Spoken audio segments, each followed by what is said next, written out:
Aloha, this is Bob from Love Beyond the Sea, and I got another marriage relationship related video here today. This is about a group of people that I actually fit in, baby boomers, and it's called, this article, More Baby Boomers Are Living Alone. One reason why, something called gray divorce. This comes from CNN.com. Please subscribe here to Love Beyond the Sea. I'm all about marriage and relationships. I'm married to a woman from the Philippines for 8 years. And I, for a while, was thinking I was going to end up in this category, but I didn't give up. Always felt that marriage was best. And I got married back in 2015. So from CNN.com, Edith Hake didn't expect she'd be 72 years old and living alone. I thought always I'd be married, she says. I was definitely raised to be a wife, and I never imagined I'd be on my own. And she is an artist and part-time park manager in Newburyport, Massachusetts, and one of nearly 38 million adults living alone in the United States, where the share of single-person households has reached a record high, according to census data. She's also part of a population that experts say is likely to climb dramatically in the coming decades. The number of older Americans living alone is on the rise. Nearly 16 million people aged 65 and older in the United States lived solo just last year, 2022. And that's 3 times as many who lived alone in that age group in the 1960s. And as baby boomers age, that number is expected to grow even more, this article says, raising big questions about the country's future. There are many reasons behind this shift in our society, including the economic gains women made when they entered the workforce and changing attitudes toward marriage. Now, please leave comments here as we go. There's probably something in here or something I'm going to say that you might want to comment on, and go ahead and do that. So, one factor fueling the rising number of seniors in solo households caught experts by surprise when they first stumbled upon the trend, a rise in divorce rates among adults over 50.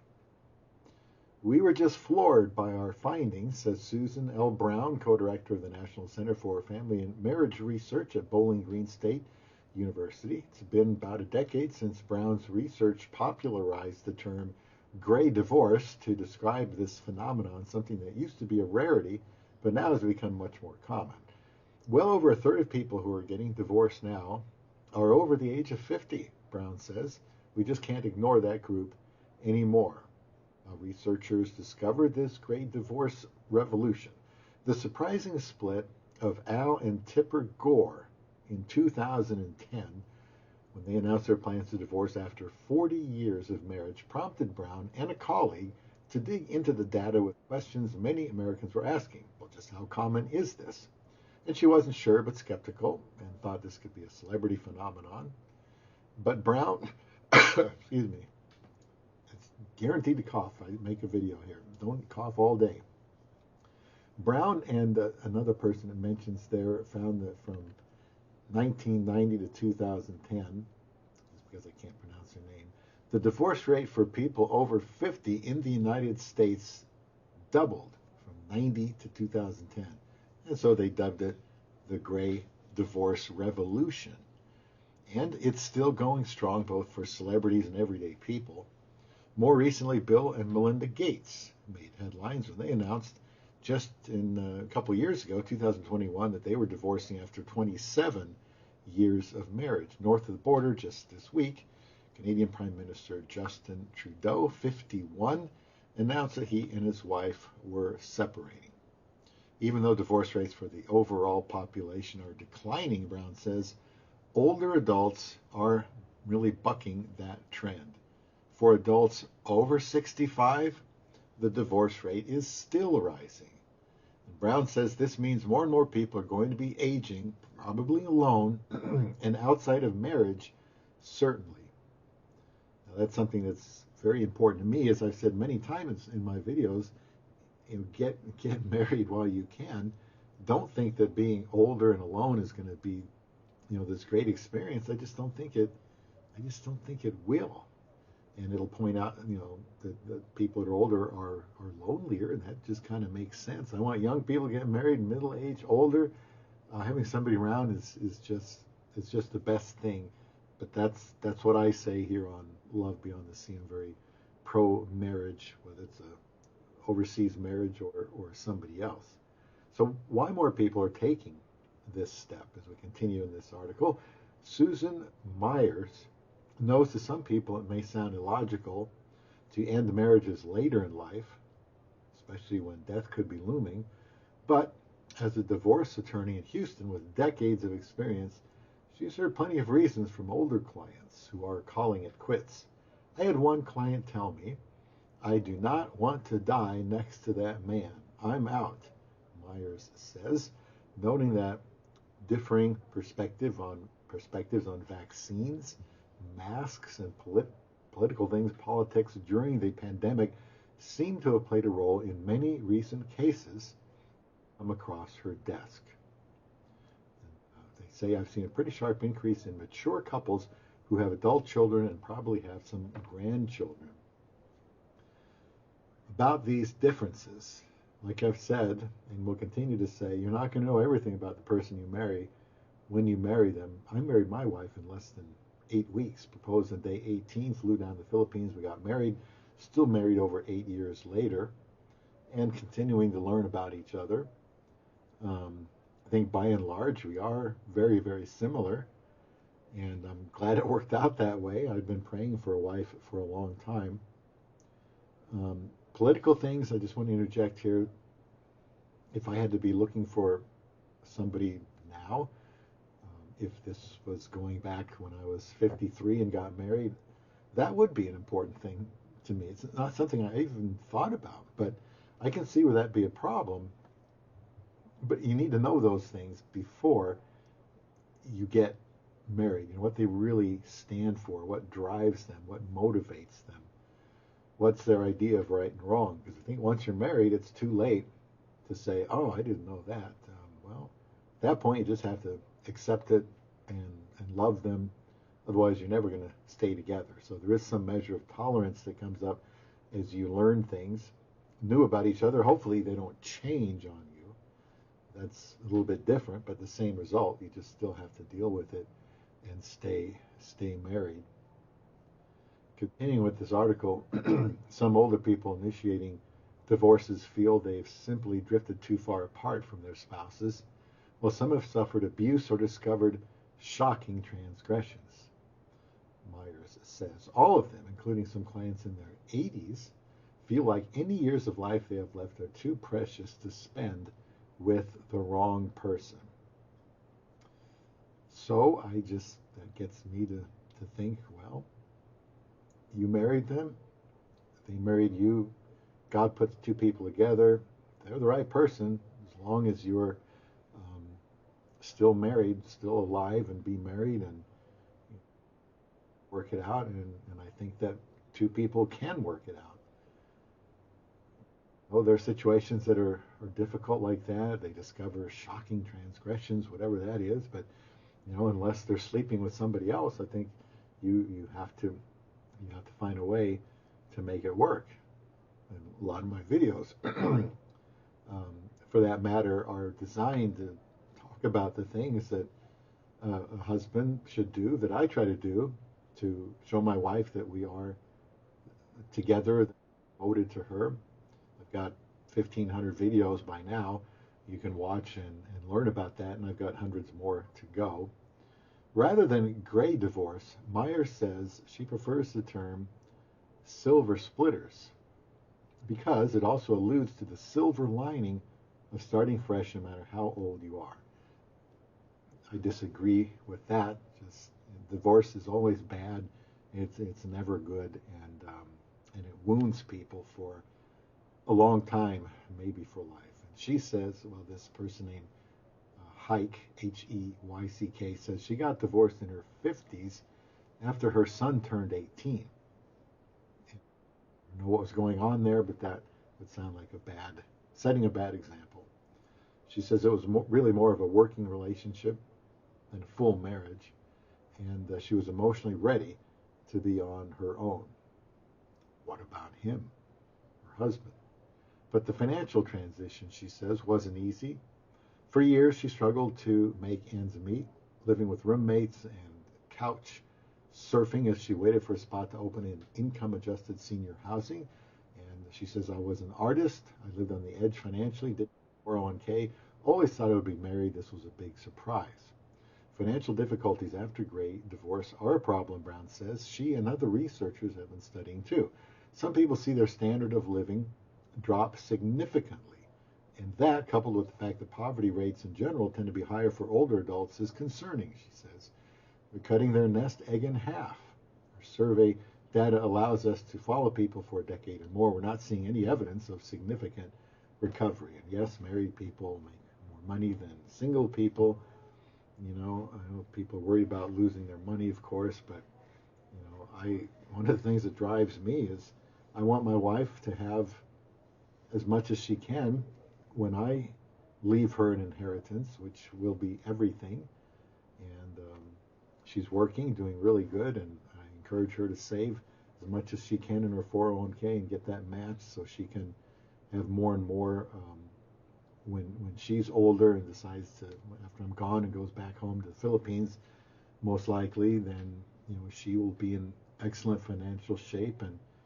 But that's because I think she will stay married with me, and I don't think that's why she wants to stay married with me. I'd like to think she wants to stay married because nobody out there is going to love her and care for her and be as devoted to her as I am. I take this relationship with her very, very seriously. To the article, again, Gray divorce isn't the only reason older Americans are living alone. Some people who go through Gray divorce remarry, and some move in with a new romantic partner or other family members in the first couple of years after a Gray divorce. Brown says about 50% of people end up living alone. But many older people who are living alone have not gone through Gray divorce. Some are widowed, and a growing share have never been married at all. One of the most important factors in how people live alone is whether they can afford to, says researcher and psychologist Bella DiPaolo. Historically, you can see that with older people, there was Social Security, Medicare, these lifelines to financial stability. Then more older people chose to live alone. And she's 69, lives in Santa Barbara, California, and proudly declares that she's been single her entire life. For years, she's been studying single people and pushing for their choices to be taken more seriously. There are many more of us than people realize, she says, who don't see living single or living alone as some sort of burden, but instead embrace it as something that we really just love, she says.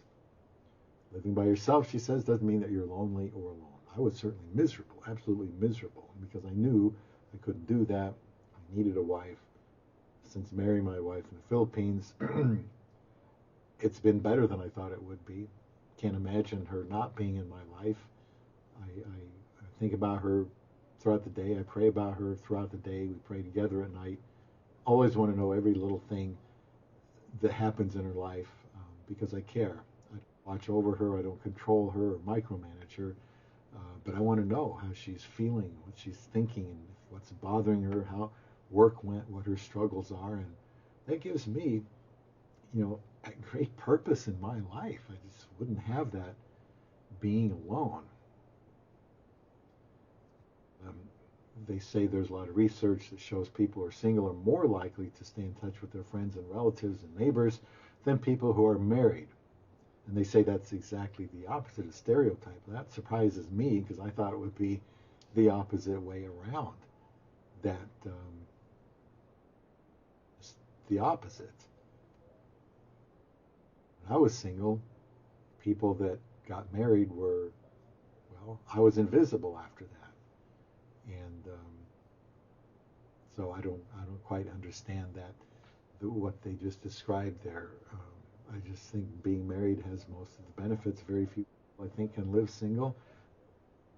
I'm going to be careful here. I think it's a selfish lifestyle. I think very few people can do it, without, living in some kind of sexual sin, which is a selfish lifestyle. And I just think there's too many benefits in marriage. My wife makes my life better, and I make my wife's life better. Now, they say here in this article, this trend will intensify likely as baby boomers age. That raises big questions about what's next. The share of people over 65 who are living alone has remained relatively consistent in recent years, hovering around its current level of 28%. But given the large size of the baby boomer generation, which includes people who range in age from 59 to 77, the overall number of older people living alone is climbing and expected to grow even more. And experts say that this could have significant consequences in communities across the country, especially if more isn't done to provide better social services. Who's going to care for them as they age is a really big question, since most are not repartnering, Brown says. Again, that's the benefit of being married. One benefit is financial. And I don't want to take too much more time here, but just continuing, given the well-documented and significant health consequences tied to loneliness and social isolation, researchers and advocates are trying to come up with solutions to help aging Americans live alone before it's too late. And it earlier said that consistently, research finds that even though a lot of people do fare well, they say, living alone, people who live alone report higher levels of loneliness across the board, and it's definitely more pronounced later in life. So that kind of balances this thing out. Oh, and they mentioned here this, talk about innovation, the startup money for robo-companionship. Robo-companionship. Things like robotic dogs, the metaverse, and artificial intelligence. And this is really taking off in Japan. They're kind of showing us, somebody named Schaefer says, they're kind of showing us what the future of aging may look like here. Well, yeah, that doesn't surprise me if people are going to live alone, and it's just bad. Robo pets, I don't know, doesn't sound like a good idea to me. And they're saying that projections from the center predict that this would be Harvard University's Joint Center for Housing Studies predicts that the number of single-person households headed by people over age 75 is going to soar in the coming years as baby boomers age, surpassing 14 million by 2038. And please leave comments on this topic here of getting older and divorced and being alone at the end of your life. It talks about this person here that I think is one of the people that's been quoted in this article, and they said the day they turned 62, they put their application in for affordable housing, and they finally got that. It took them 5 years, and she's talks about her life, how she connected with her neighbors. But the last thing I wanted to say about her is she says she wants to make one thing clear: no matter who she meets, she doesn't want to live with anyone again. And to me, that's just a startling statement. I can't imagine myself saying that. I know when people are wounded, they say things like this, my life will be better if I'm by myself. I don't need anybody. I'm old enough to learn. But that's, to me, again, that's just selfish. I don't care if I get to be 70 or 80 years old. I want to do whatever I can to take care of my wife. And there's other people in my life I've never even met, men who are interested in marrying a Filipina, and I have communication with them.